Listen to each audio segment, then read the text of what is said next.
నీ అక్కను చంపింది నేను కాదు అంటూ గుండె పగలే నిజాన్ని బయటపెట్టిన నారాయణ. నా అక్కను చంపింది నువ్వు కాకపోతే ఇంకెవరు అంటూ నారాయణను ప్రశ్నిస్తున్న నారాయణ బామ్మర్ది.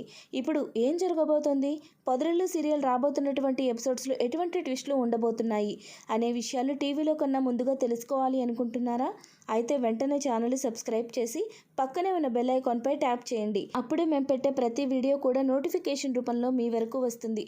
వీడియోని లైక్ చేయడం, మీ ఫ్రెండ్స్ అండ్ ఫ్యామిలీ మెంబర్స్తో షేర్ చేసుకోవడం మాత్రం మర్చిపోవద్దండి. మీరిచ్చే ఒక్క లైక్ మాకెంతో సపోర్ట్ ఇంకా ఎంకరేజ్మెంట్గా ఉంటుంది. అలాగే దయచేసి ఛానల్ని సబ్స్క్రైబ్ చేసుకోండి. నారాయణ అయితే తన కుటుంబం పైన అటాక్ జరగడంతో మేమంతా క్షేమంగా తిరిగి వెళ్ళాలి అంటే నేను వాడి ముందుకు వెళ్లాల్సిందే అని చెప్పి నారాయణ నిర్ణయించుకొని తన బామ్మర్ది ఇంటికి వెళ్ళి తన ముందు నిలబడి, నీ అక్కను చంపింది నేను కాదు, దయచేసి నువ్వు నా కుటుంబం జోలికి రావద్దు అని చెప్పి గట్టిగానే చెప్తాడు. ఇక తన బామ్మర్ది అయితే నారాయణతో, నువ్వు కాకపోతే ఇంకెవరు, ఇప్పుడు నీ కుటుంబాన్ని కాపాడుకోవాలి అని నువ్వు ఇలా అబద్ధాలు ఆడాల్సిన అవసరం లేదు. నా అక్కను చంపింది నువ్వని సాక్ష్యాలతో సహా నిరూపించే నిన్ను జైలుకి పంపించాను.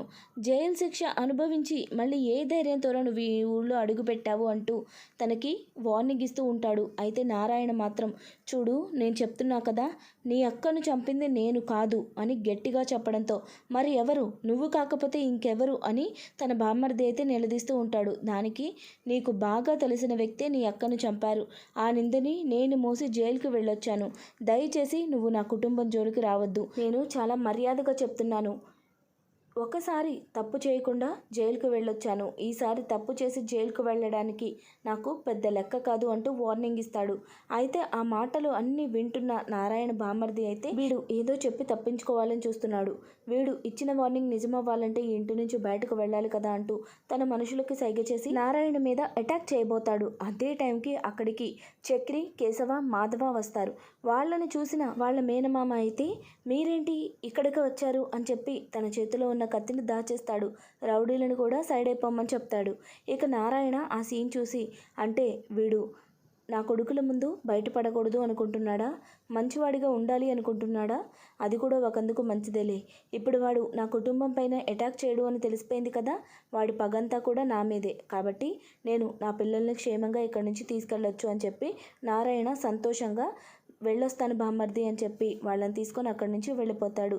ఇక చక్రి, కేశవ అయితే నారాయణ వంక చూస్తూ, నిన్ను కుదురుగ్గా ఒక దగ్గర ఉండమంటే ఇక్కడికి వచ్చి ఏం చేస్తున్నావు, అతను చూస్తే రౌడీలాగా ఉన్నాడు, అసలు ఎవరతను అని చెప్పి అడుగుతూ ఉండగా దానికి నారాయణ అయితే ఏ సమాధానము చెప్పకుండా, అతను మీ దూర బంధువులే అని చెప్పి అక్కడి నుంచి వెళ్ళిపోతాడు. ఇక అందరూ గుడికి వెళ్ళిన తర్వాత మహాలక్ష్మి అయితే నారాయణను చూసి, ఎక్కడికి వెళ్ళారు మీరు, ఎందుకు అందరితో పాటు ఉండరు, ఎప్పుడు చూడు ఏదో ఒకటి చేస్తూనే ఉంటారు అని చెప్పి అరుస్తూ ఉండగా దానికి నారాయణ, అలా ప్రకృతి పిలిచింది వెళ్ళొచ్చాను అంతే, నేను ఎక్కడికి వెళ్ళలేదు అని చెప్పి కవర్ చేసి, ముందు పూజా కార్యక్రమాలు చూడండి అని చెప్తూ ఉంటాడు.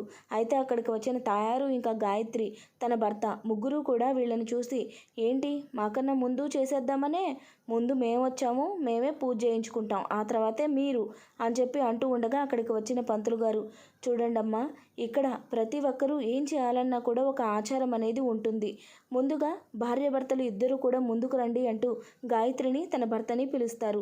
ఇక అది చూసిన మాధవ అయితే, ఇప్పుడు నాకు భార్య లేదు కదా, నేను ఈ పూజ చేయొచ్చా పంతులు గారు అని చెప్పి అడుగుతూ ఉంటాడు. దానికి పంతులు గారు, చెయ్యొచ్చు బాబు, నీ కుటుంబంలో భార్యాభర్తలు దంపతులు ఎవరు లేరా అని చెప్పి అడుగుతూ ఉండగా చక్రి అయితే మహాలక్ష్మి వంక చూస్తూ ఉంటాడు. అందరూ కూడా మహాలక్ష్మినే చూస్తారు. అయితే అందరూ తన వంక చూడడం చూసిన మహాలక్ష్మి, ఏంటి మీరందరూ నా వంక చూస్తున్నారు, నేనేదో పెద్ద జాతకంలో దోషం ఉందని ఆ పూజ కోసం వచ్చాను అంతే తప్ప నేనేమి మీతో కలిసి ఇక్కడ పూజ చేయాలి అనుకోవడం లేదు అంటూ మహాలక్ష్మి అక్కడి నుంచి దూరంగా వెళ్తుంది. అదంతా చూసిన చక్రి అయితే చాలా బాధపడతాడు.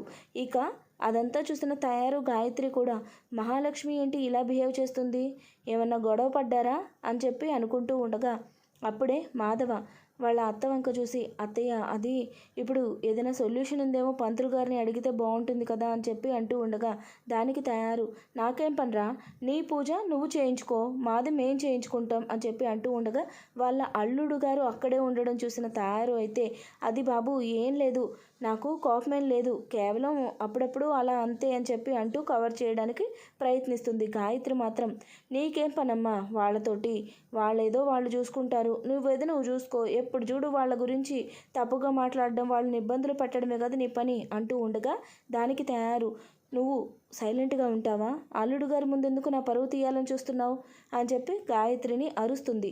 ఇక గాయత్రి అయితే పంతులు గారి దగ్గరకు వచ్చి చూడండి మా బావకు పెళ్ళి కావట్లేదు, తన జాతకంలో ఏదో దోషం ఉందని చెప్పి సిద్ధాంత్ గారు చెప్తే మేము ఇక్కడికి వచ్చాము.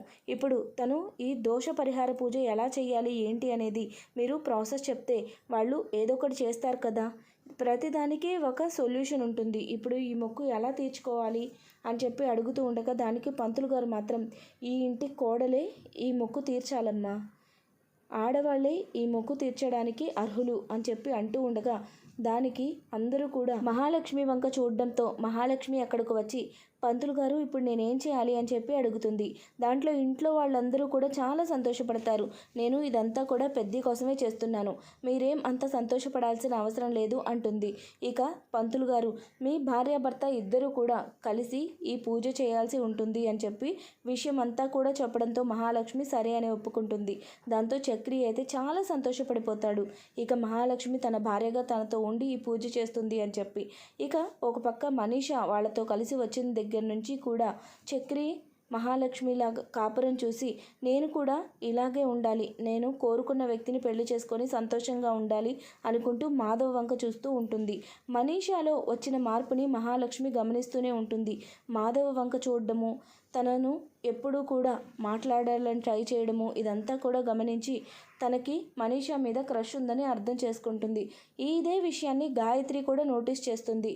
మాధవ మనీషా ఇద్దరు కూడా చాలా చక్కని జంట అవుతారు, నేను మహాలక్ష్మితో మాట్లాడి వాళ్ళిద్దరికీ కూడా సెట్ అయ్యేలాగా వాళ్ళిద్దరికీ పెళ్ళయ్యేలాగా చేయాలి అని అనుకుంటూ ఉంటుంది. గాయత్రి ఇలా ఆలోచిస్తూ ఉండగానే వాళ్ళ అమ్మ అక్కడికి వచ్చి ఏంటే నువ్వు పని చూడకుండా వాళ్ళ వంక చూస్తున్నావు, దేని గురించి ఆలోచిస్తున్నావు, మళ్ళీ మీ బావతో మాట్లాడాలి అని చెప్పి ప్రయత్నిస్తున్నావా, నీ భర్త ముందు పద్ధతిగా నడుచుకో, మళ్ళీ వాడి వంక అదే పనిగా చూసి నీ భర్తకి జరిగిన విషయాలన్నీ తెలిసి నీ కాపురం ఏమైపోవాలనుకుంటున్నావు అని తన కూతురికి వార్నింగ్ ఇస్తుంది. అదంతా విన్న గాయత్రి అయితే చూడమ్మా నేనేం అలాంటి దాన్ని కాదు, బావ కూడా అలాంటి వాడు కాదు, ఒకవేళ నేను ఏదైనా తప్పు చేసినా బావ అసలు నాతో మాట్లాడడానికే ఇష్టపడట్లేదు, నా గురించి ఎందుకు పదే పదే అలా మాట్లాడుతున్నావు, నువ్వు ఇంకొకసారి ఇలాగన్నావంటే నేనే వెళ్ళి జరిగిందంతా కూడా నా భర్తకు చెప్పేస్తాను అని తయారు నోరైతే మూపిస్తుంది. ఇలా ఉండగా ఇక మహాలక్ష్మి చక్రి ఇద్దరు కూడా పూజకు సిద్ధమవుతారు.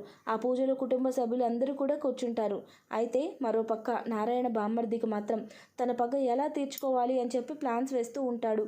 ఇలా ఉండగా నారాయణ అయితే గతంలోకి వెళ్ళి ఆ హత్య ఎలా జరిగింది, తన భార్య ఎలా జరిపోయింది అదంతా కూడా గుర్తు చేసుకొని చాలా బాధపడుతూ ఉంటాడు.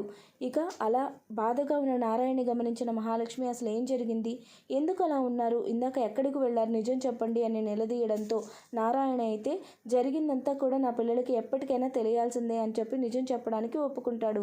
ఈ విధంగా తన భార్యను చంపింది తను కాదని వేరే వాళ్ళని చెప్పి అందరి ముందు ఆ పేరు బయట పెట్టకుండా జరిగింది చెప్తాడు. ఈ విధంగా పొదరిల్లు సీరియల్ రాబోతున్నటువంటి ఎపిసోడ్స్లో అయితే ఖచ్చితంగా జరగబోతుందండి.